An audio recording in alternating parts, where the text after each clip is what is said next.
नमस्कार मित्रांनो, मी संदीप इनामके आपल्या या कलाभ्रमंती कार्यक्रमात आपल्या सर्वांचं सहर्ष स्वागत करीत आहे. चित्रपट म्हटलं की दिग्दर्शक आला, कॅमेरामन आला, डायरेक्टर आला, सगळेच लोक आहेत. पण त्याच्याबरोबरच कॉस्ट्युम डिझायनर म्हणजे वेशभूषाकार हा खूप महत्त्वाचा पार्ट आहे. तर आपण अशाच एका नवीन कलाकाराला ज्या माणसाने खूप ग्रामीण भागात येऊन एक सुंदर काम केलेलं आपल्या चित्रपटसृष्टीत खूप मोठं नाव कमवलेलं आहे, तो म्हणजे नामदेव वाघमारे.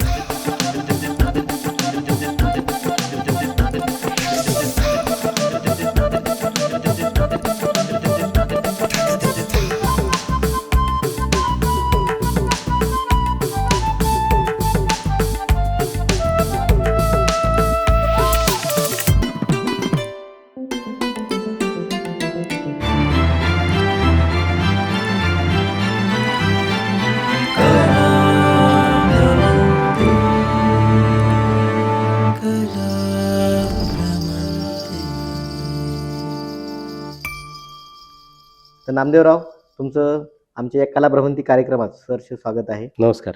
नामदेव, म्हणजे मी पाहिले बरेच दिवसापासून, म्हणजे आपण एक 15-1 वर्ष झालं तरी ओळख आहे. म्हणजे आपण राम मंदिरापासून सासवड असेल किंवा पुण्यात बऱ्याच ठिकाणी भोरला काम केलेलं आहे. हो.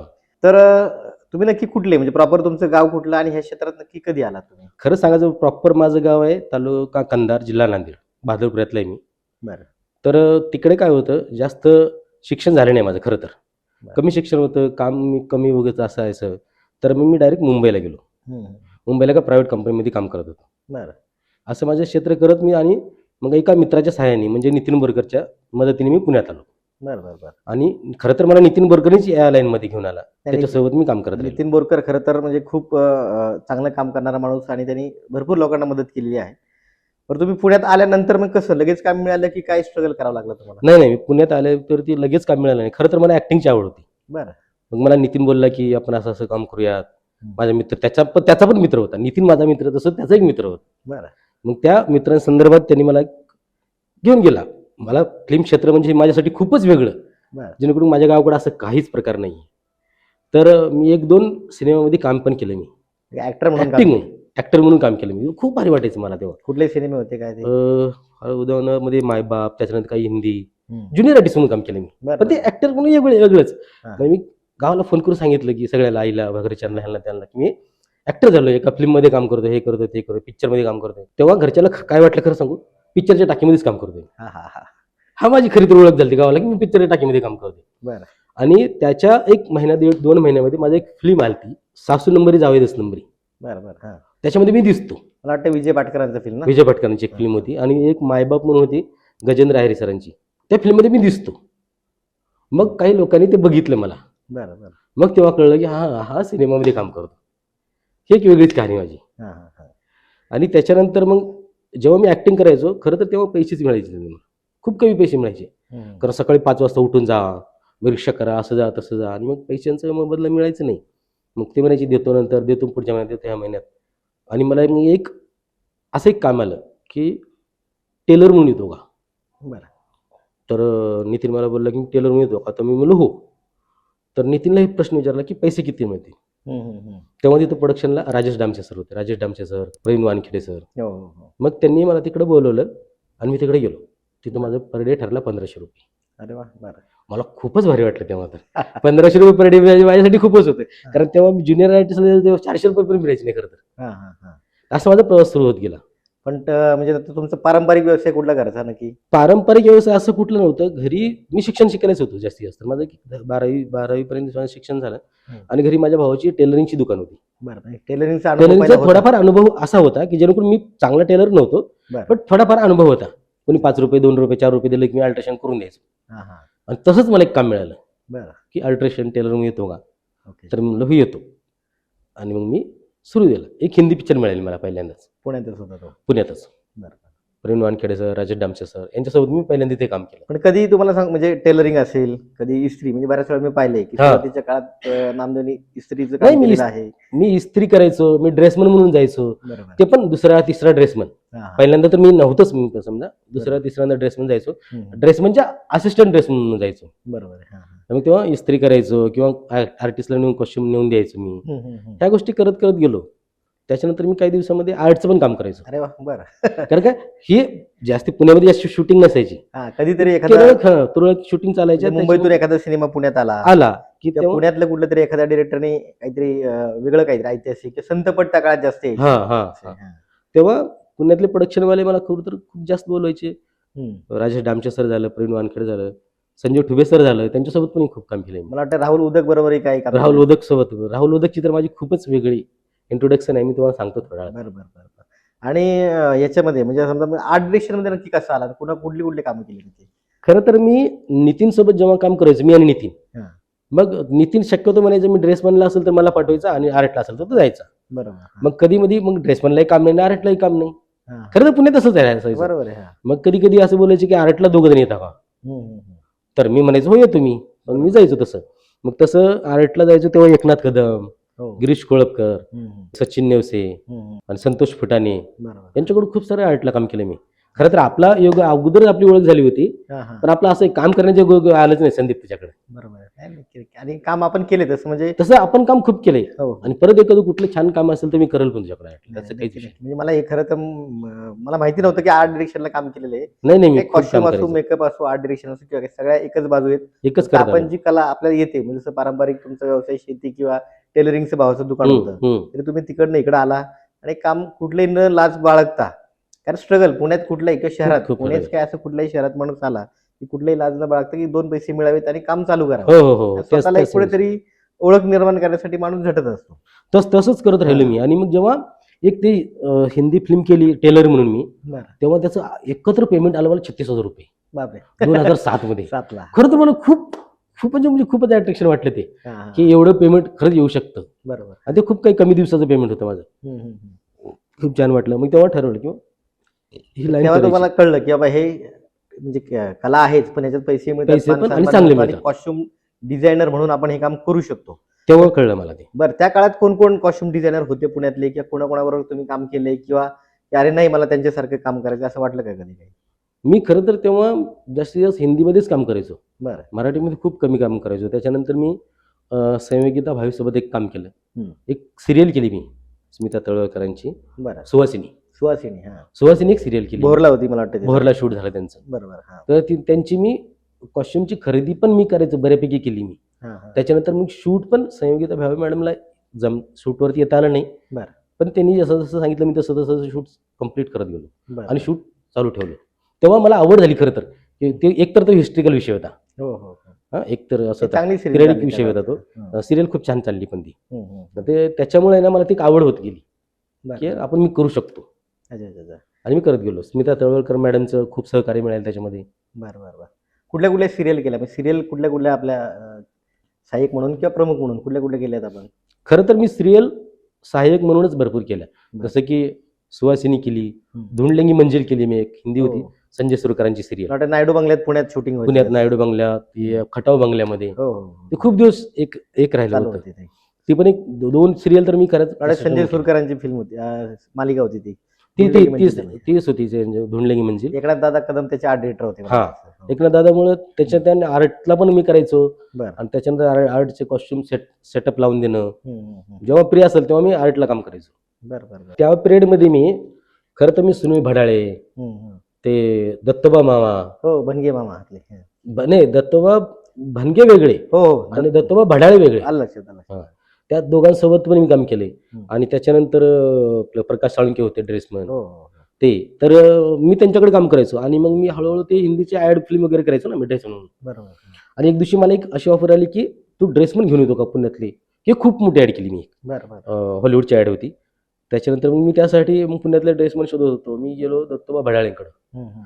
पुण्यातले सगळ्यात मोठे सिनियर ड्रेसमन. बरोबर. मग त्यांच्याकडे गेलो. मी त्यांना बोललो की असं असं आहे मामा, आपण काम करूयात का. ते म्हणले हो करूयात. हम्म, हम्म, मग त्यांनी मला पहिल्यांदा आठ ठेवली की तू जर मला 1500 पेमेंट करशील तरच मी तुझ्याकडे येणार. बरं बरं. हा. अच्छा म्हणलं, मी चालेल, मी विचारून बघतो म्हणलं. आणि मी पुढे विचारलो, पुढं तर खरं तर सांगायचं म्हणलं तर पुढे 1800 पेमेंट होतं हम्म, हम्म, हम्म. एक ड्रेस म्हणला. पहिल्यांदा मला असं वाटतं हो की हो हो. पेमेंट वगैरे ड्रेसमनचं वाढवण्यामध्ये मी खरंच फास्ट होतो. बरं. कारण ते हिंदी वगैरे, मराठी हिंदी ऍड फिल्म वगैरे करायचो आणि मग पेमेंटविषयी पहिले चर्चा करायचो. त्यांनी 1500 बोलले म्हणून मी त्यांना म्हणलं की बाबा पेमेंट जास्त पाहिजे मला, पुण्यात ड्रेसमन आहेत, चांगले सिनियर आहेत. हम्म, ते म्हणले 1800 देतो. हम्म, तर मी म्हणलो हो. मी खरं तर यांना दत्तभाऊ मामाला सांगितलंच नव्हतं बरं बरं. की तुम्हाला 1800 पेमेंट देतो म्हणून, आणि काम वगैरे संपलं आणि त्यांना 1800 त्यांच्या हातात कॅश देऊन टाकली. अरे वा. बरं. हां त्यांना खूपच भारी वाटलं. हां हां. तेव्हापासून कितीतरी वेळा म्हणायचे, तुझं काही काम असलं की मला सांगत जा, मी करत जाईल. बरोबर, एक विश्वास बसतो हा, त्यांच्यात. तेव्हापासून मला असं वाटलं की एक टीम वर्कनी मी काम करू शकतो बरोबर. पुण्यातल्या सगळ्या ड्रेसमॅनला घेऊन, आणि मग मी तसंच प्रयत्न करत राहायचो. पुण्यातले बऱ्यापैकी ड्रेसमॅनला घेऊन मी तसंच काम असतं. करत कसं होतं, राहायचो. काम एखादं येणं, ते मॅनेजमेंट करणं, हम्म. फक्त म्हणजे कॉस्ट्युम डिझाईन कुठलाही डिपार्टमेंट असो त्यात मॅनेजमेंटचा पार्ट खूप महत्वाचा आहे. हा, तसंच मला एका फिल्मसाठी बोलवलं होतं, द माइटी हर्ट. अच्छा. पुण्यातली सगळ्यात मोठी फिल्म होती, हॉलिवूड फिल्म होती खरं तर. बरं बरं बरं. अंजेलिना जोली, ब्रॅड पिट हे ॲक्टर्स होते त्या फिल्ममध्ये. अरे वा. त्या फिल्मला मला बोलवलं ड्रेसमन म्हणून. हम्म, हम्म. मग ड्रेसमन म्हणून बोलवलं. पुण्यातले खरं तर माणसंच खूप कमी होते तिकडे. मग मी ड्रेसमन म्हणून गेलो आणि पहिल्या दिवशी त्यांनी मला सांगितलं की तुला सगळं जमतं, तू प्रोडक्शनला काम कर. बरं. म्हणजे आणि ऍक्टिंग झालं, हा, ड्रेसचं झालं, ड्रेसचं झालं, आर्ट डिरेक्शन झालं, आता प्रोडक्शनला मी आलं पुन्हा. त्या फिल्मला प्रोडक्शनला होतं अक्षरशः. बरं. तर काय होतं, ते हॉलिवूडच्या टीमचं म्हणजे अच्छा. प्रोडक्शनच्या टीमचं मी गोष्टी मॅनेज करून द्यायचं त्यांना. बऱ्यापैकी पर्चेसिंगवर होतो मी. बरोबर आहे. पर्चेसिंग करून द्यायचो. हॉलिवूडच्या टीमला चहा, कॉफी जे काय लागतं, फळ, फ्रूट मी सगळं आणून द्यायचो. बरं बरं बरं. हां. आणि ते फिल्म खरं तर आम्ही इथे केली म्हणला, आणि खूप मोठी फिल्म झाली ती. ओके. हां. ती फिल्मला प्रोडक्शनला केली. लगेच एक यशवंत शिंदे म्हणून प्रोडक्शन मॅनेजर होते पुण्यातले. हम्म, हम्म. तर त्यांनी मला एक फिल्म दिली, शिवाजी द बॉस. अच्छा. मला वाटलं रजनीकांत. रजनीकांतची फिल्म. हो, हो. पहिल्यांदा मी रजनीकांतला बघितलं अरे वा. फिल्म लाईन मध्ये येऊन, की असं की यार हां. ही व्यक्ती आहे रजनीकांत. जेव्हा तो सीन होता ना टपू, हो हो हो हो. तो वाला सीन. हम्म. आणि त्याच दिवशी मी इन झालो होतो, की शूटच्या पहिल्या दिवशी तो वाला पहिल्या सीन दिवशी. होता. हां. जेव्हा रजनीकांतला बघितलं मी, तेव्हा मला वाटलं की हा, मी खरंच आता फिल्म लाईन मध्ये आहे. हां, हां. बरोबर. आणि मराठी, हिंदी, तमिळ ह्या सगळ्या फिल्म लाईन मध्ये आहे. क्या बात आहे. कारण मी इंग्लिश फिल्म केली होती, हम्म, हम्म. मराठी केली, हिंदी केली, आता ती तमिळ होती ती पण केली. वा वा. तेव्हा मला खूप छान वाटलं हां, हां, हां. खरं तर त्यांना बघून. प्रोडक्शनला अजून कुठले कुठले सिनेमे, कोणाकोणत्या लोकांबरोबर काम केलं नक्की नंतर? मी खरं तर प्रोडक्शनला जास्त फिल्म नाही केल्या. एक तर ती हॉलिवूडवाली केली, आणि दुसऱ्या साऊथच्या 2 फिल्म केल्या मी. बरोबर. एक तर शिवाजी द बॉस, आणखी एक फिल्म होती हम्म, हम्म. अल्लू अर्जुनची. कारण हीच टीम साऊथची लोक आली होती, त्यांनी मला बोलवलं होतं असं असं, की डेक्कन कॉलेजला शूट होतं अल्लू अर्जुनचं. बरोबर. त्या फिल्मला मी प्रोडक्शनला नाही होतं, म्हणजे माणूस टॅलेंटेड असेल, त्याचे वेगवेगळे अंग असतील कामाचे, तो हां. माणूस होतो. पण काय होतं, शेवटी मनात एक असतं की आपल्याला कॉस्ट्युम डिझायनर, वेशभूषाकार व्हायचे. हां. मग त्या काळात तुम्ही आता त्या काळात कोणाकोणाकडे सहाय्यक म्हणून काम केलंय का? म्हणजे की बाबा नाही, यांनी मला खूप शिकवलं किंवा यांचं मार्गदर्शन झालं, अशी कोण लोक आहेत किंवा नाही, तसं कुठले खूप- कुठले प्रोजेक्ट झाले त्याचे सगळे? तसं खूप लोकांचे आहेत. मी खरं तर कल्याणताईकडे खूप काम केलंय. कल्याणताई आपल्या गुगळे. गुगळ्यांकडं. आहे, मी हो. पण त्यांच्यासोबत काम केलेलं आहे. हां, मी त्यांच्यासोबत खूप सारं काम केलं. तेव्हा मला असं वाटायचं की यार मी यांच्यासोबत सारखं काम करू शकतो. म्हणजे मी त्यांचं सांगतो काम मला की खूप आवडायचं. सर्कस नावाची आम्ही फिल्म केली, रणजित गुगळे त्याला एक्झिक्युटिव्ह प्रोड्युसर होते, हम्म. दिनेश मापारी प्रोडक्शनला, हम्म. आणि कल्याणताई त्याला कॉस्ट्युम डिझायनर होत्या. अच्छा. खूप सुंदर काम झालं होतं त्या काळात असे. तिथं मग अनुतमाची ओळख झाली. बरं. हां. मग मी अनुतमासोबत भरपूर गोष्टींचं काम शिकलो, त्यानंतर केलो त्यांच्यासोबत काम. अच्छा. त्याच्यानंतर मग मी आपलं राहुल वदक जे म्हणले तुम्ही, हो हो हो. राहुल वदक दाची माझी ऑलरेडी संजय ठोबे सरांसोबत काम करताना ओळख झाली. हम्म, हम्म. त्यांनी मला खरं तर बोलवलं फॅन्ड्रीला. बरं बरं. हां. फॅन्ड्रीला त्यांनी मला बोलवलं. फॅन्ड्रीला बोलवल्यानंतर मग मी तिथं ड्रेसमन म्हणूनच गेलो होतो. मग तिथं माझी ओळख झाली प्रियंका दुबे, गार्गीताईंशी, हम्म, हम्म. गार्गीताई कुलकर्णी, मग अण्णाशी ओळख झाली. हां. मग मी हळूहळू आटपट प्रोडक्शनला जॉईन झालो, अरे वा. बरं. म्हणजे नागराज मंजुळेंच्या प्रोडक्शनला. पण आता असं आहे की आटपाट प्रोडक्शनचं काम म्हणलं की नामदेव वाघमारे fix हो आहेत. हो, मी असतोच. कारण त्यांचं खूप सहकार्य होतं, त्यांनी मला खूप समजून घेतलं. त्यानंतर त्यांच्या सोबत मी काम शिकत गेलो. त्यांचं खूप सहकार्य झालं मला. बरोबर आहे, बरोबर. आणि मग ते जसं जसं सांगत गेले मी तसं तसं करत गेलो. नागराज मंजुळेंसोबत कुठले कुठले सिनेमे केलेत की आता कुठले चालू आहेत? खरं तर मी नागराज अण्णांसोबत मी केला, फॅन्ड्री केला, सैराट केली, हम्म. झुंड केला, अरे वा. बरं. घरबंदूक बिर्याणी केली. हम्म, हम्म. त्याच्यानंतर आता त्यांची एक मूवी येते खाशाबा. हो हो. खाशाबाचं मी काम केलं. एवढा छान फिल्म आहे खाशाबा. अच्छा. हां. एक तर हिस्ट्रिकल, एक चांगल्या व्यक्तीविषयी आहे बरोबर आहे. हम्म. खाशाबा जाधव. आणि मला वाटतं मटका किंग पण केली ती मधल्या काळात. मटका किंग पण केली मी. मटका किंग ही वेब सिरीज आहे, अच्छा. हिंदी वेब सिरीज आहे ती, बरं बरं बरं. मराठीपेक्षा. आणि ती पण मुंबईमध्ये केली. हिस्ट्रिकल विषय येतो, पण खूप छान विषय येतो. बरं, आता काय होतं बऱ्याच वेळा, आता कॉस्ट्युम म्हणलं की चित्रपटाची कथा, त्या कथेनुसार आपण जसं आता मी आर्ट डिरेक्शन मध्ये सेट डिझायनिंग करतो, हं. मेकअप ही करतो, कॉस्ट्युम तसं काम करता. म्हणजे कॉस्ट्युम डिझायनिंग करताना नक्की कुठली काळजी घेतली आहे, ते कसा पद्धतीने तुम्ही अभ्यास करता त्याच्याबद्दल? खरं तर कॉस्ट्युम करताना मेन म्हणलं तर स्टोरीज असते. हो. एकदा स्टोरी वाचून मग काय होतं, स्टोरी वाचून एक लुक डिझाईन तयार केला जातो, बरोबर आहे. की कशी आहे. बायोपिक जर असेल हम्म. तर बऱ्यापैकी त्यांचं काही प्रूफ मिळतो का हो हो. त्या स्टोरीमध्ये, जशी स्टोरी आहे हम्म. तसं काही प्रूफ मिळतो का, हम्म. पहिले हे बघणं असतं. बरोबर आहे. त्याच्यानंतर मग त्याचे एक लुक डिझाईन करून डिरेक्टर, कॅमेरामन हम्म. त्यांना एक आम्ही एक दाखवतो फाईल एक सॅम्पल किंवा त्याचं लुक टेस्टिंग आपला थोडक्यात लुक दाखवून मग आम्ही तो लुक पास करतो बरं. आणि त्याप्रमाणे एका दोन लुक बनवून मी दाखवतो. बरोबर. हा. म्हणजे आज लुक टेस्ट म्हणतात की नाही ते तसं, मग ते लुक टेस्ट करून आम्ही मग ते पुढं काम सुरू करतो. बरोबर आहे. आता आपलं बरेच आता ऐतिहासिक असतील, पौराणिक गोष्टी असतील हम्म. किंवा आत्ताच्या काळाचे म्हणजे आता अरेबियन असेल, ग्रामीण शैलीचे चित्रपट आहेत. मग प्रत्येकाचा विषय वेगळा, मटेरियल वेगळं हो. किंवा पॅटर्न वेगळा. मग तो कसा त्याचा अभ्यास कसा करतात त्या गोष्टीचा सगळ्या? खरं तर विषय वाचल्यामुळं हा कुठला विषय आहे त्यातल्या त्यात महाराष्ट्रामध्ये सुद्धा मराठी जरी फिल्म करायचं म्हणलं हा. तर महाराष्ट्रात जिल्हा बदल एक भाषा हा, बदलते, बरोबर आहे. म्हणजे असं जिल्हा बदल क्वेश्चन बदलतो. पश्चिम महाराष्ट्र वेगळा, हा, हा, विदर्भ हा. मराठवाडा वेगळा, कोकणी पॅटर्न मध्ये पॅटर्न वेगळा. म्हणजे मला असं वाटतं की जिल्हा बदलला तर कॉस्ट्युम सुद्धा बदलण्यासारखे वाटतात नक्की मला. नक्की नक्की. हा. त्याच्यामुळे त्या विषयाला पकडून किंवा मग तसं कुठं आपण शूट करतो त्याच्यानुसार मग ते कॉस्ट्युम आम्ही ठरवले जातो. ते कॅरेक्टर कसे आहेत काय कॅरेक्टर त्याच्यावरती. तसे तसं. बरं, आता हे कॉस्ट्युम डिझाईन करताना ठीक आहे, आता तुम्ही स्केचेस केले किंवा पेंटिंग केलं, रेफरन्स काढले, हम्म. मग नंतर आपण काय होतं की समजा आता उदाहरणार्थ XYZ कोणतरी कलाकार आहे, त्याचे मेजरमेंट घेणं म्हणजे आता पुढे नक्की प्रोसेस काय असते?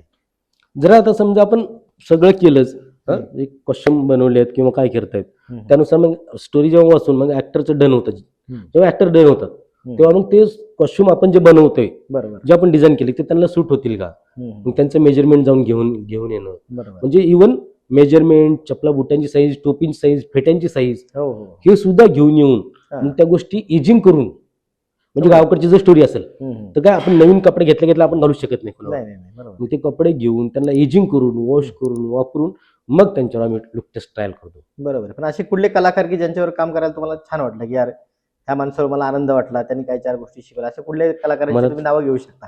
मला तर असे खूप कलाकार आहेत, हा. मला त्यांच्यासोबत काम करायला खूप जास्त आवडतंय. हं. तसं ओळखीचेच म्हणलं तर खूप लोक आहेत. हम्म. तसं छायाकदमताई एक नंबर माणूस, बरोबर आहे. हा. माणूस म्हणून ते खरंच एक नाही, नंबर आटपाडी आहे. ऍक्टर म्हणून एक आटपाडी नंबर आहे. नाईट्सत आपण एकत्र काम केलं. आटपाडी नाईटला तर आपण एकत्रच काम केलं, बरोबर आहे. हा, हा.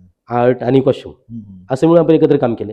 तर किती छान ऍक्टर आहे. बरोबर आहे. मला त्यांच्यासोबत काम करायला खूप कम्फर्टेबल वाटतं. आम्ही फ्रेंडली वाटतं किंवा हा, इव्हन त्यांना सुद्धा हा, हा. त्यांना कळलं की पुढं की नामदेव कॉस्ट्युम करतोय हम्म. तर त्या इव्हन मेजरमेंट सुद्धा सांगत नाही, बरोबर आहे. नामदेवला माहिती आहे घे. तर असे खूप सारे ऍक्टर आहेत. अजून कुठं जसं की अनिल नगरकर. हा, हा. अनिल नगरकर ज्याला कळलं की कॉस्ट्युम नामदेव करतो हम्म. तर मग तो ठीक आहे, मग नामदेव जे करते मला ओके. त्याचे मेजरमेंट पण तू सांगत नाही कुणाला. इव्हन तो जेव्हा जिथं ऍक्टर म्हणून डन होतो तेव्हा तिकडे सांगतो की नामदेवला घ्या, की नामदेव माझे कॉस्ट्युम छान करून देईल. बरोबर बरोबर. ते झाले, सुरेश विश्वकर्मा झाले, हम्म. आकाश ठोसे झाले, खूप सारे लोक आहेत बरोबर आहे. की ज्यांना मेजरमेंट सगळं की ओके वाटतात. बरं, आता हे होतं बऱ्याच जसं आता आम्ही आर्ट डिरेक्शन करताना काय करतो, बऱ्याचशा गोष्टी म्हणजे जुना बाजार असेल किंवा जुन्या गावातून काही गोष्टी गोळा करतो, प्रॉपर्टी गोळा करतो. तसं कॉस्ट्युम डिझायनिंग त्याचं मटेरियल हे करताना म्हणजे समजा जसे प्रत्येक विषय वेगवेगळे आहेत तसं म्हणजे कॉस्ट्युम तुम्ही कसं गोळा करता किंवा कशी तयारी करता त्याची? ना तसं खरं तर आम्ही ते हिस्ट्रिकल जो विषय असेल तर हिस्ट्रिकल लगेच मार्केटमध्ये मिळत याची गॅरंटीच नसते काही. बरोबर आहे. त्यासाठी एवढं शोधाशोध करावं लागते. हम्म. त्याच्यानंतर ते मटेरियल, त्या जुन्या टाईपचं मटेरियल कुठे मिळतं बरोबर काय आहे. नाही. बरं, त्या मटेरियल एखाद्या कॉटनमध्ये आपण कापड घेतलं, इव्हन त्याला मी वॉश करून बघतो पहिले, बरोबर. हा. कलर जातो का. कधी काय होतं एखादा कपडा छान दिसतो हा, हा. आणि जेव्हा त्याला वॉश करतो ना आपण त्याचा अख्खा कलर गेलेला असतो, बरोबर आहे. ती तसं- खळ निघते, खळ मला वाटतं. खळ निघते. तसं मी आहे ना एक चापेकरवाडा माहिती आहे ना, हो, तर माहिती आहे. चापेकरवाड्यामध्ये मी एक त्यांचं स्टॅच्यू केले पूर्ण. ओके. हा. चापेकरवाड्याचं म्युझियम तयार झाले, स्टॅच्यू केलेत. हम्म. आणि तिकडं हम्म. मी जे कॉस्ट्युम करत असताना हम्म. एक साडी घेतली, ती नऊवारी साडी, कॉटनची, प्युअर कॉटन होती, बरं बरं बरं. हा. पर्पल कलरमध्ये होती. आणि मग ती साडी मी घेतली, नवीन होती, म्हणून मी काय केलं तिला पाण्यात टाकलं. पाण्यात टाकून एक तासभर राहिलं असेल, जेव्हा पाण्यातून काढलो तेव्हा 70% कलर गायब. बापरे. हा. 70% कलर गायब, 30% एकदम लाईट झाला ती. हा, हा. आता ती नेऊ कशी मला हेच कळलं नाही. बरं. मग ते तसंच ठेवून मी दुसरी साडी आणली. अच्छा अच्छा. असं होतं कधी खूप वेळा होतं. हम्म. त्याच्यानंतर काय होतं, असं पर्चेसिंगमध्ये मग आम्ही वेगवेगळे सर्चिंग करतो हम्म. की कुठं चांगलं मटेरियल मिळतं, कुठं नाही, कुठं व्यवस्थित मटेरियल मिळतं का, हे बघून मग ते घेऊन आम्ही मग ते शूट रेडी करतो. ठीक आहे. म्हणजे आता म्हणजे आता काही गोष्टी अशा भाड्याने मिळतात का? आता सगळ्याच गोष्टी काय सेटअप समजा पोलिसांचे ड्रेस असतात, कुठलाही का इंग्रजांचा समजा इंग्रजांचे ड्रेस, क्रांतीवीरांचे ड्रेस, ग्रामीण भागातल्या काही गोष्टी, पोलीस, हवालदार, असे वेगळे बरेच कॅरेक्टर येतात. हो, जसं जेवढे कॅरेक्टर, मेन आर्टिस्ट, सब कॅरेक्टर, सहकलाकार, क्राऊड, हे कसं मॅनेज करता येतं? आता खरं तर भरपूर गोष्टी भाड्याने मिळतील याची गॅरंटी नसते, हा, हा, हा. आणि त्यातल्या त्यात आपल्याला जे पाहिजे ते भाड्याने मिळत नाही याची सुद्धा गॅरंटी नसते. बरोबर आहे. तर काय होतं की पुण्यामध्ये किंवा मुंबईमध्ये जे पोलीस समजा आपण कॉस्ट्युम घेतले किंवा हम्म. अदर कुठले कॉस्ट्युम घेतले तर आपल्याला जसे पाहिजे तसे मिळतात की याची गॅरंटी नसते. बरोबर. दुसरी गोष्ट मेजरमेंटचं तर खरं तर वादच होतं सगळीकडेच. हम्म, हम्म. तर मी त्यासाठी काय केलं, खरं तर सायली फॅशन म्हणून माझं एक स्वतःचं शॉप आहे, बरं बरं. रेंटल हाऊस आहे माझं, हो. कॉस्ट्युम रेंटल हाऊस आहे सायली फॅशन, हम्म. जिथं पोलिसाचे कॉस्ट्युम मिळतात खूप सारे. बरं. त्याच्यानंतर कोर्ट सेटअप मिळतो पूर्ण, क्या बात आहे. हा. त्याच्यानंतर पूर्ण हॉस्पिटल सेटअप मिळतो. हम्म, हम्म. आणि जर तुम्हाला हिस्ट्रिकल मध्ये काही पाहिजे असतील, हम्म. जसे की महाराजांचे ड्रेस, मावळ्यांचे ड्रेस, हम्म. कुठल्या मुघल बादशांचे ड्रेस, अच्छा. तर मी स्वतः रेंटली देत असतो. अरे वा. बरं. म्हणजे इवन तसं जर नाही पाहिजे, तुम्हाला बनवून पाहिजे, मी बनवून पण देतो स्वतः. हे चांगली गोष्ट आहे ना. आता जसं मी हा. काय केलं की आर्ट डिरेक्शन करताना बरेचशा अडचणी येतात. हा. सगळ्याच गोष्टी काही प्रोडक्शन आणि प्रोड्युसर किंवा यांच्यावर अवलंबून न राहता बरोबर. की आपण आपलं काम छान कसं दिसेल त्यासाठी मी प्रॉपर्टी हाऊस सुरू केलं. जसं नितीन बोरकरांनी त्यांचं प्रॉपर्टी हाऊस सुरू केलं, बरोबर. तसे आता महेश गोरे आमचे मित्र, त्यांनी प्रॉपर्टी हाऊस एक चालू केले. का काम करताना कुठच्या अडचणी येऊ नये, तसं तुम्ही आता कॉस्ट्युमचं केले म्हणजे चांगली Correct, गोष्ट आहे. का बजेट किती येते, त्यांनी पैसे दिले किंवा बनवायला वेळ लागतो, त्या प्रोसेसमध्ये खूप वेळ जातो कधी. मग त्यात कधी कधी असं होतं का की अरे हे झालंय म्हणजे एखादा सिनेमा किंवा एखादा प्रोडक्शन हाऊस प्रॉपर असतं, प्रोफेशनल काम करतात आणि तो वेळ दिला जातो, पण ऐन वेळी येणारे सिनेमे असतात, ऐन वेळी येणारं काम असतं किंवा मग कॉस्ट्युमची गडबड होते. मग काय होतं की एखाद्या सिनेमात जसं पाहिजे तसं काम करता येत नाही. मग काय अडचणी येतात का, किंवा त्यासाठी काय केलं पाहिजे बाकी प्रोडक्शन हाऊस किंवा इतर लोकांनी? खरं अशी फिल्म येत नाही असले भाग नाहीचे, येऊ शकतात बरं का. आत्ताची मी एक फिल्म केली लेटेस्ट मध्ये, ज्या फिल्म मध्ये माझी जस्ट मीटिंग झाली की आपल्याला एक फिल्म करायची, मराठी आहे, लो बजेट फिल्म आहे, आपण खूप मिनिट काय लिमिटेड वेळेमध्ये शूट करायचे. बरं बरं. ते सगळं ठीक होतं. ती मी म्हणलं ओके सर, भेट झाली, सगळ्यांचं ओके झालं. मला एक असं झालं की शूटिंगच्या अगोदर 2च दिवस शूटला बाकी आहेत आणि मला पैसे मिळाले. बरं. तू याच्यात म्हणजे पर्चेसिंग पण कर, कॉस्ट्युम पण कर, तुला काय ट्रायल करायचंय काही कर, डिरेक्टरचं असं म्हणणं. बरं. पण शूटला कपडे पाहिजे, कॉस्ट्युम पाहिजे. बरं म्हणलं मी ठीक आहे. पण त्यावेळेस कुणीही ऍक्टर मला न ट्रायलला वेळ मिळाला, बरं बरं. ना कुणाचं मेजरमेंट घ्यायला वेळ मिळाला, ना कुणाचं. मी पीडीएफ तयार करणं आमचं असतंच काम. पीडीएफ तयार केला, डायरेक्टरला दाखवलं, आर्टिस्टला दाखवलं, सगळ्यांना ओके होतं. त्यानुसार मी काही कॉस्ट्युम परचेस केले. एकच दिवस मिळाला खरं तर परचेसिंगला, एक दिवस, आणि दुसऱ्या दिवशी तेच कॉस्ट्युम घेऊन आम्ही शूटला गेलो. बरोबर. असं पण झालं माझं की एक दिवसाचा वेळ होता फक्त. हा, पण ते तारेवरची कसरत होती ना. काय होतं, खूप खूप तारेवरची कसरत. शेवटी काय होतं, आपलं नाव लागणार किंवा कॉस्ट्युम डिझायनर नामदेव वाघमारे. बरोबर. पण ते असं नको व्हायला की अरे यार शॉर्ट वेळ कमी मिळाला, बजेट नव्हतं म्हणून आपण काही कॉम्प्रोमाइज करत नाही. करेक्ट. पण ते असं नाही व्हायला पाहिजे किंवा वेळ दिला पाहिजे. खरं तर तसंच आहे. आणि असे खूप सारे फिल्म असतात की जो खूप वेळ मिळतो. बरोबर आहे. हा. खरं तर मला असं सांगावं, ह्या माध्यमातून सांगायचं मला असं वाटतं की डिरेक्टर प्रोड्युसर थोडंसं कॉस्ट्युम डिपार्टमेंटला किंवा आर्टला थोडा तरी वेळ दिले पाहिजे. बरोबर. त्यांच्यानुसार मग एक डिझाईन तयार होईल. बऱ्याच लोकांचं असतं अकाउंटला पैसे SMS आला की लगेच बस तुम्ही सुरूच व्हा. असं होणार नाही. आणि असंच होतं, खूप साऱ्या ठिकाणी असं होतं. पैसे पाठवले, मेसेज करतात, पैसे पाठवले, पटकन होऊ दे शॉपिंग तुमची. तसं नसतं. नाही, मलाही असं होतं बऱ्याच वेळा की प्री प्रोडक्शन, शूटिंग, रेकी बिकी सगळं होतं. हा, इनामके काम चालू करा, पैसे आलेत का अकाउंटला? म्हणजे काय, म्हणजे पैसे आल्यावर तुम्ही काम चालू करणार का? माझं काम चालू आहे, पण ते वस्तू विकत घेण्यासाठी, काम करण्यासाठी मुलांना ऍडव्हान्स देण्यासाठी पैसे पाहिजेत. असं तुमच्याकडे होतं ना? बऱ्याच वेळा. किंवा असं होतं शूटिंग 4-5 दिवस आले आणि 2 दिवसांनी पैसे येतात. हा, पैसे आलेत लगेच सेट लावा, लगेच नाही सेट लागत. असं नाही होऊ शकत. मी आता हल्ली सांगतो की शूटिंग 4 दिवस पोस्टपोन करा.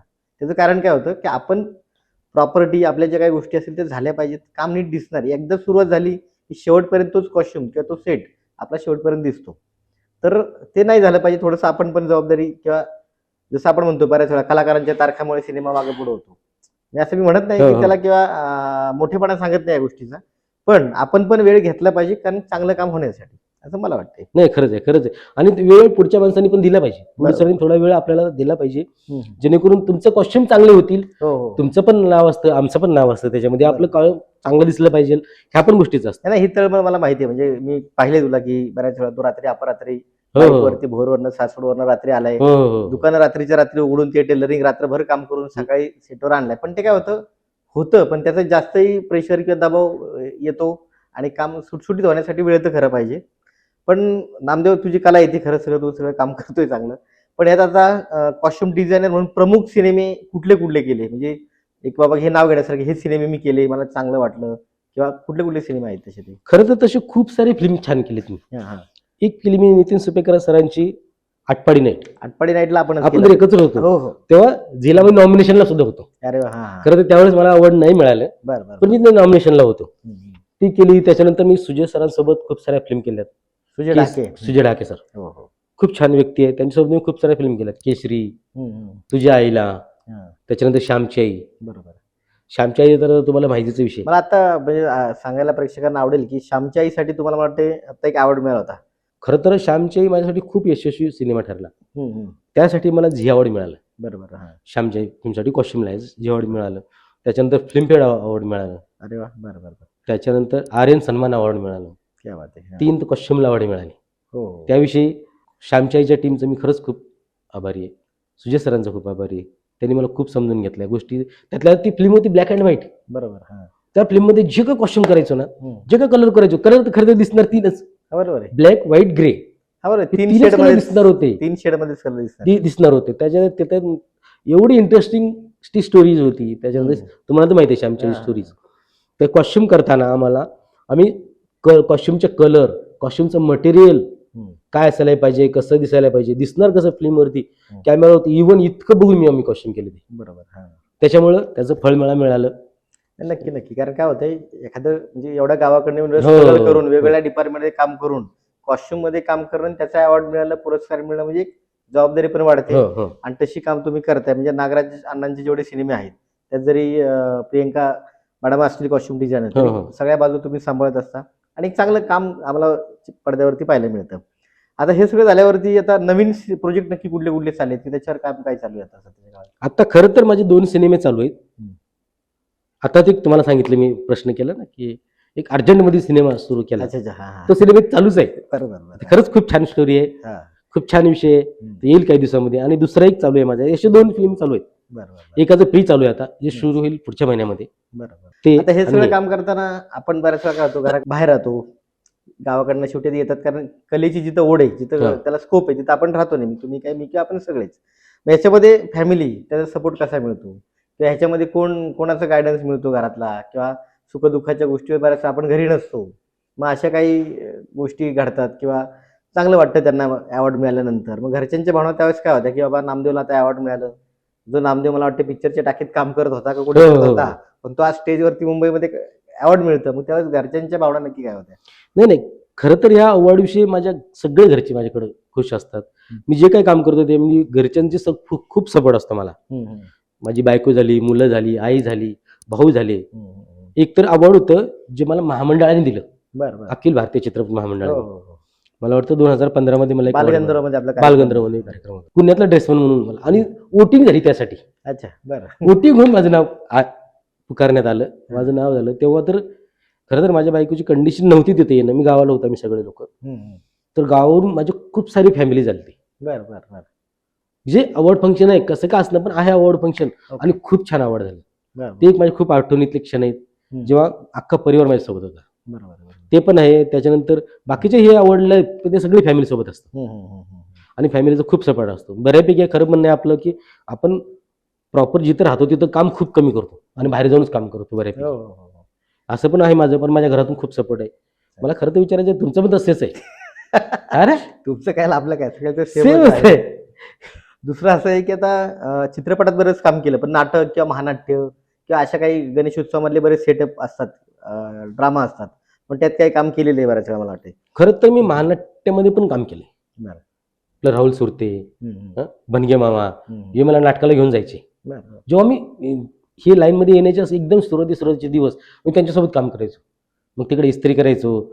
मग हळूहळू मी फेटे बांधायला शिकलो त्यांच्यासोबत. खरं तर राहुल दादा, बनगे मामा हे सगळे माझे सपोर्टिंग लोक आहेत. त्यांनी मला शिकवलं बऱ्यापैकी.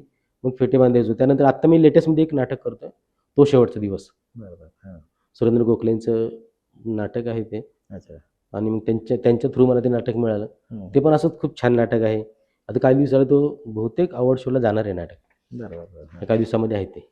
आता हे चित्रपटात काम करताना कधी चढ उतार येतात, आर्थिक गोष्टी होतात, संकट येतात, जसं कोरोनाचं होतं किंवा बाकी गोष्टी होतात. मग ह्या काळात कोणी होतं म्हणजे आपलं कधी एखादा पिक्चरला पुरस्कार मिळतो, एखादा हे होतो, पण आर्थिक किंवा इतर गोष्टी होतात, त्यावेळेस कोणीतरी मित्र किंवा जवळचे लोक किंवा असं कोण आहेत की बाबा नाही नामदेव ही गोष्ट सपोर्टेड करू शकतो, किंवा अशा मित्रांविषयी काय सांगाल? खरं तर हे खरंच चांगली गोष्ट आहे बरं का. कारण काय होतं, कधी कधी काम असतं तर कधी कधी काम नसतंच. 2 महिने 3 महिने 3 महिने पण काम नसतं कधी कधी, तेव्हा निवांत असतो आपण. मग तेव्हा तर खरं तर जेव्हा काम नसतं मी तेव्हा माझ्याकडे जे दुकान आहे जे शॉप आहे हा म्हणजे त्या काही शॉपमध्ये मी त्या option काही गोष्टी तयार करत असतो छोट्या मोठ्या. दुसरं. जेव्हा खरंच जरूरत लागते तर माझे सहकारी मित्र खरंच खूप छान आहेत. कधी कधी संदीप मला वाटतं तुला पण कॉल केला मी असं की अडचण नाही, आहे असं वगैरे. शेवटी होती तर एकमेकांना. असे हा, आहेत खूप सारे लोक आहेत हा, की जेणेकरून थोडंफार मदत करतात मला बरोबर आहे. हा. आणि माझं रुटीन चालू शकते व्यवस्थित. त्यातल्या त्यात माझा सक्का मेहुणा विष्णू घोरपडे हो हो हो. तो पण आहे. विष्णूचं खूप चांगलं काम आहे, म्हणजे विष्णूने आता बरेच सिनेमे केले हो हो हो आणि मला वाटतं सहनिर्माता म्हणून आता त्याने एक सिनेमा स्वनिर्माण केला होता काम केलं मध्ये. त्यांनी. तर ते माझे बॅकग्राऊंड फॅमिली बॅकग्राऊंड आहेच बरोबर. त्यातल्या लाईनमध्ये सुद्धा आहे फॅमिली बॅकग्राऊंड. नाही आता काय होतं की Pune film industry, Mumbai film industry, Kolhapur, पश्चिम महाराष्ट्र किंवा आता सगळीकडे फिल्म इंडस्ट्री प्रोड्युसर, हो, हो, डिरेक्टर, हो. टेक्निशियन तयार झाले. पण असं होतं की अरे नांदेडची टीम, नांदेडचं प्रोडक्शन, असं कधी कधी म्हटलं जातं की अरे हा नांदेडवरनं इकडे पुण्यात आले आणि फिल्म इंडस्ट्रीत एक मोठा झेंडा अभिमानाने रोवला. तर नांदेड विषयी किंवा तिथल्या कलाकारांविषयी काय सांगता येईल तुम्हाला? खरं सांगायचं म्हणलं तर हा प्रश्न मला खूप लोक करतात. हा. आता नांदेडमध्ये का लोक ठेवतो का नाही, सगळीकडे घेऊन येतो का, हा, हा. सगळे फिल्ममध्ये लाईनमध्ये लावतो का, हा. हे प्रश्न खूप लोक मला म्हणत असतात. बरं. पण मी तो विषय एक एक हास्यमजाकचा विषय पकडून ठेवतो. पण जे जे मी लोकांना व्यक्तींना घेऊन आले नांदेडवरून बरोबर आहे. खरंच खूप छान आहे, खूप छान हा, काम मला करतात. वाटतं विष्णू असेल, त्याचा भाऊ महेश असेल, महेश असेल, महेश पण विष्णू असेल, कॉस्ट्युमला काम करतो. सूरज असेल, त्यातला माझा पुतण्या आहे कैलास तो असेल, खरंच खूप छान काम करतात. बरोबर. नाही आपली घरातली एक टीम असेल, एक टीम आहे आपला एक सपोर्ट असतो तो चांगला. तेच ते त्या सपोर्टसाठीच एक बॅकग्राऊंड आहेत माझे ते लोक. नाही कामं वाढत जातात, मग हो, हो. सपोर्टिंग किंवा घरातली माणसं असेल तर काही हो. दोन गोष्टी अडी अडचण असेल तर एकमेकांना मदत करता येते. त्यासाठी त्या गोष्टी आहेत आणि त्या लोकांचं खूप सहकार्य आहे मला. नामदेवराव, आता बरेच म्हणजे जुन्या कॉस्ट्युम डिझायनर असतील, हम्म. ड्रेसमन असतील, त्यांच्यावर तुम्ही काम केलेलं आहे, स्वतःही काम केलंय. पण आता हल्ली नवीन पण मुलं मुली चांगले कॉस्ट्युम डिझायनरचे कोर्सेस करून येतात. बरोबर. ते ऐतिहासिक सिनेमे असतील किंवा बाकी इतर ग्रामीण सिनेमे किंवा इतर ऍक्टिव्हिटीजचे छान काम करतात. मग त्यांच्यासोबत काम करतानाचा कसा अनुभव आहे नक्की? खरं तर कसं असतं, ही कॉस्ट्युम डिझायनिंग लगेच करणं ही गोष्ट नाही. हा, हा, हा. ह्या कॉस्ट्युम डिझाईनसाठी येणं काही खूप अनुभव घेणं खूप गरजेचं आहे. बरोबर. तर त्यासाठी काही दिवस येऊन काम करणं बघणं, त्याच्यानंतर काही सहकारी सोबत काम करणं, त्याच्यानंतर कॉस्ट्युम डिझायनिंग करणं, बरोबर आहे. हा. हे याला खरं तर खूप महत्वाचं आहे. Yes yes. हा. त्याच्यामुळे उगाच कोणी येऊन कॉस्ट्युम डिझाईनिंग करू शकत नाही. त्याला वेळ लागतो, त्या गोष्टी घडायला वेळ लागतात आणि खरं तर सगळ्यांनी केलं पाहिजे. बरोबर आहे. हा. सगळे मिळून काम केलं पाहिजे, अनुभव घेतला पाहिजे आणि सगळे मिळून काम केलं पाहिजे. जबाबदारीचं काम आहे. जबाबदारीचं काम म्हणजे आहे. एखादी गोष्ट आणि चुकली काय झाली तरी त्या तर कामावर ते- प्रोजेक्टवरती परिणाम हो ना, होणार नाही. कारण ती गोष्ट रिपीट होणार नाही. ती दिसती तुमची गोष्ट कधीतरी बरोबर आणि आहे. तेव्हा तुम्ही हे करण्यात पॉईंट नाही. बऱ्याच वेळा असं असतं ऐतिहासिक लुक असतो की त्याचं डिटेलिंग काम करणं आवश्यक आणि आहे जबाबदारी पण असते आपली तेवढीशी. आणि ते छान केलं पाहिजे बरोबर. आणि त्यासाठी अनुभव असणंच आवश्यक असतं. बरोबर आहे. खरं तर मी काही डिझायनिंग कोर्स केलेला नाहीये, मी अनुभव करत गेलोय बरोबर. आणि आता एक प्रयत्न करत असतो चांगलं, जे काही जिथून काही एवढं काही शिकायला मिळतं तेवढं शिकतो आणि काम करत असतो. बरोबर आहे. आता तुम्ही आमच्या प्रेक्षकांना किंवा नवीन येणाऱ्या कॉस्ट्युम डिझायनिंग या क्षेत्रात येणाऱ्या मुला मुलींना काय सांगू शकाल? माझं असं म्हणणं आहे की क्षेत्र खूप छान आहे. खरं तर खूप छान क्षेत्र आहे, वेगळं क्षेत्र आहे. जरा सगळ्यांनी आलं पाहिजे, एक क्षेत्रामध्ये काम केलं पाहिजे, सगळ्यांनी अनुभव घेतला पाहिजे. त्याच्यानंतर बऱ्यापैकी आर्थिक गोष्टीविषयी छान क्षेत्र आहे, त्याच्यानंतर इन्कम सोर्स म्हणून छान क्षेत्र आहे. असं बऱ्यापैकी छान आहे. सगळ्यांनी मिळून छान काम केलं पाहिजे आणि सगळ्यांनी मिळून व्यवस्थित झालं पाहिजे. बरोबर आहे. बरोबर आहे. हे छान वाटलं की म्हणजे काय होतं, एकदम साधा सिंपल सामान्य कुटुंबातला व्यक्ती तो काय मी काय बरेच काम केलेले आणि बरेच सिनेमे म्हणजे नामदेव बरंच कसं होतं बऱ्याच वेळा की सेटवरती साध्या पद्धतीने वावरतो, काम करतो, पण बऱ्याच वेळा कॉस्ट्युम कुणी केलेत, काही चांगलं काम केलं किंवा हे हिरो हिरोईन छान दिसण्याचे, कलाकार सुंदर दिसण्याचं काम खरं तर नामदेवकडे असतं. तर मला वाटतंय की नामदेवने आपल्याला खूप सुंदर पद्धतीने सगळं सांगितलेलं आहे. नामदेवराव, तुमचे मनापासून आभार की तुम्ही कला भ्रमंती कार्यक्रमात आलात आणि आमच्या प्रेक्षकांशी मनमोकळा संवाद साधला, त्याबद्दल धन्यवाद. धन्यवाद संदीप. असंच आपण काम करत राहू, बार एकत्र काम करत राहू. आपण मला तुझ्यासोबत काम करायला खूप आवडतं.